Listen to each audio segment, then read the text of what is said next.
दोस्तों ब्रेक के बाद एक बार फिर से आप सभी का स्वागत है हेल्थ फर्स्ट शो में। आज हम सिलिकोसिस के बारे में चर्चा कर रहे हैं और हमारे साथ उपलब्ध हैं डॉक्टर शिवराज। डॉक्टर साहब, अभी के लिए हमारे साथ एक और कॉलर जुड़ गई हैं, मीनू जी हैं अजमेर से। मीनू जी, आपका बहुत बहुत स्वागत है हमारे शो में। अपना सवाल पूछिए डॉक्टर साहब से। जी मीनू जी, अपना सवाल पूछिए। मीनू जी, अपना सवाल पूछिए डॉक्टर साहब से।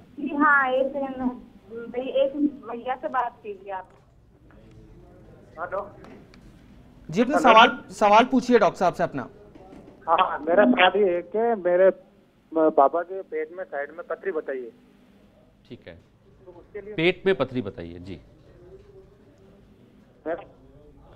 जी, अपना सवाल पूरा करें। पथरी बताइए, आप क्या जानना चाहते हैं उसके संबंध में?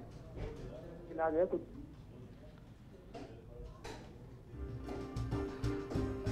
एक तो इन कॉलर को ये देख के अच्छा लगा कि एक बहन अपने भाई की हेल्प कर रही है। डॉक्टर साहब, वो एक्चुअली जानना ही चाहते थे कि उनकी जो पिताजी हैं उनकी सांस बहुत जल्दी जल्दी चढ़ जाती है। हाँ हाँ, तो और उसके लिए आप संयोग से हो सकता है उनकी पथरी भी हो साथ में। तो देखिए, पथरी का तो आज के हमारे जो बीमारी जिस पर हम चर्चा कर रहे हैं इसका कोई संबंध नहीं है। ये फेफड़ों की बीमारी है। जो पथरी है वो बिल्कुल अलग किस्म की बीमारी है और उसके लिए इनको एक सर्जन से मिलना चाहिए और उसका बहुत आसानी से इलाज संभव है। आजकल बहुत साधारण छोटे से ऑपरेशन से पथरी का इलाज बहुत आसानी से हो जाता है।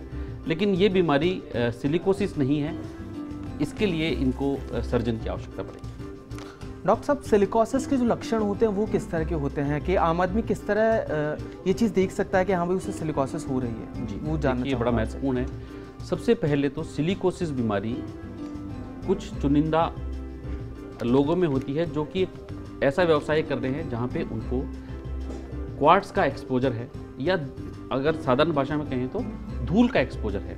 तो सबसे पहले तो हमारे को ये तय करना होगा कि वास्तव में क्या जो मरीज है वो सिलिकोसिस के लिए प्रोन है या सिलिकोसिस उसको हो सकता है। फिर जैसा मैंने बताया 3 तरह का सिलिकोसिस है।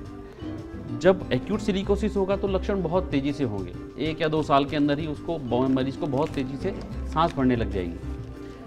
अगर उसका थोड़ा और कम एक्सपोजर है तो उसको लक्षण 5 से 10 साल के मध्य आएंगे और अगर उसको बहुत कम एक्सपोजर है तो 10 वर्ष के बाद ही उसको लक्षण आएंगे। सबसे प्रमुख लक्षण जो सिलिकोसिस का होगा ऐसे मरीजों में वो है सांस का भरना। मरीज कुछ काम करेगा, सीढ़ियाँ चढ़ेगा, उसको महसूस होगा कि वो सांस को भर रही है। दिक्कत यहाँ पे क्या आती है कि ये प्रक्रिया जो है इतनी धीरे होती है कि मरीज सोचता है कि मेरी उम्र की वजह से मुझे लक्षण है, उम्र होने के कारण मेरी सांस भर रही है। ऐसे कोई भी व्यक्ति जो इस कार्य में लिप्त हो उनको इसीलिए निश्चित रूप से नियमित अंतराल पर अपनी जांच करानी चाहिए कि क्या ये सांस किसी उम्र की वजह से या किसी और बीमारी की वजह से या जो कि वो कार्य कर रहा है उसकी वजह से भर रही है। तो सबसे प्रमुख लक्षण तो इसका है सांस का भरना। फिर जैसे जैसे बीमारी आगे बढ़ती जाती है, खांसी होना, छाती में हल्का हल्का दर्द रहना, भूख कम लगना, इस तरह के लक्षण भी इसमें दिखाई देते हैं। इसके बाद की एक अवस्था होती है जिसमें हो सकती है जिसके अंदर जो अन्य बीमारियां हैं, जैसे मैंने बताया था टीबी, वो उसको मरीज को हो जाए। तो साथ में टीबी के लक्षण जैसे बलगम आना, बुखार रहना भी फिर उसको हो सकते हैं। तो यहाँ पे हमें ये देखना पड़ेगा कि हमको स्पेसिफिकली विशेष रूप से टीबी का भी हम निदान करना है। जैसे जैसे ये बीमारी आगे बढ़ती जाएगी धीरे धीरे मरीज का हार्ट फेल होने लग जाएगा और मरीज के शरीर में सूजन जैसी स्थिति हो सकती है और बहुत ज़्यादा तकलीफ होती है। डॉक्टर साहब, अभी के लिए एक और दर्शक हमारे साथ जुड़ गए हैं। रामजी लाल जी हैं अलवर से। रामजी लाल जी, आपका बहुत बहुत स्वागत है हमारे शो में। अपना सवाल पूछिए डॉक्टर साहब से। रामजी लाल जी, अपना सवाल पूछिए डॉक्टर साहब से। हेलो। हाँ जी सर। हेलो डॉक्टर साहब। हाँ जी, नमस्कार।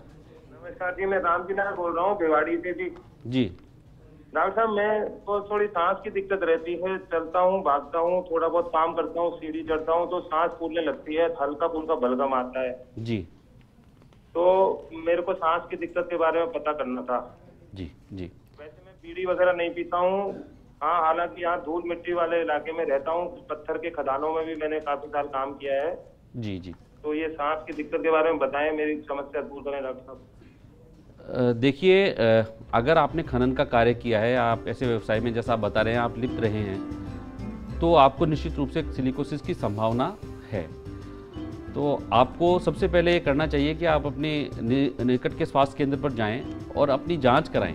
आप अपने चिकित्सक को स्पेसिफिकली ये बताएं कि आपने खनन कार्य किया है और खनन कार्य करने के बाद आपको ये सिम्टम्स आ रहे हैं, जैसे कि सांस का भरना, तो निश्चित रूप से आपका निदान जल्दी होगा। और यदि आपको सिलिकोसिस है तो वैसे आपने मेरे को लगता है कार्य करना तो आपने बंद कर ही दिया है, जो कि सबसे उपयुक्त उपचार है, तो वो तो आपने कर ही लिया है। अगर आपको सिलिकोसिस है तो आपको सिम्टोमेटिक ट्रीटमेंट भी चिकित्सक द्वारा उपलब्ध कराया जाएगा। डॉक्टर साहब अभी के लिए एक और कॉलर हमारे साथ जुड़ गए हैं, विकास जी हैं अलवर से। विकास जी, आपका बहुत बहुत स्वागत है हमारे शो में। अपना सवाल पूछिए डॉक्टर साहब से। दान विकास संस्थान करौली। डॉक्टर साहब से प्रश्न है, 25 लोग देख रहे हैं इस समय टीवी, और डॉक्टर साहब उनको जो भी सुझाव दे पाए, ये सब पीड़ित ही हैं, खान मजदूर हैं और सिलिकोसिस पीड़ित हैं, तो ये कैसे सावधानी रखें, क्या आहार विहार करें और किस तरह से ये बच सकते हैं सिलिकोसिस से, या आगे अपनी लंबी जीवन जी सकते हैं? जी देखिए, खान मजदूर जो हैं, जो कि खासकर पत्थर की खानों में काम कर रहे हैं, आपके इलाके के अंदर काफ़ी ये बीमारी देखने में आ रही है। बचाव के 2 तरीके हैं।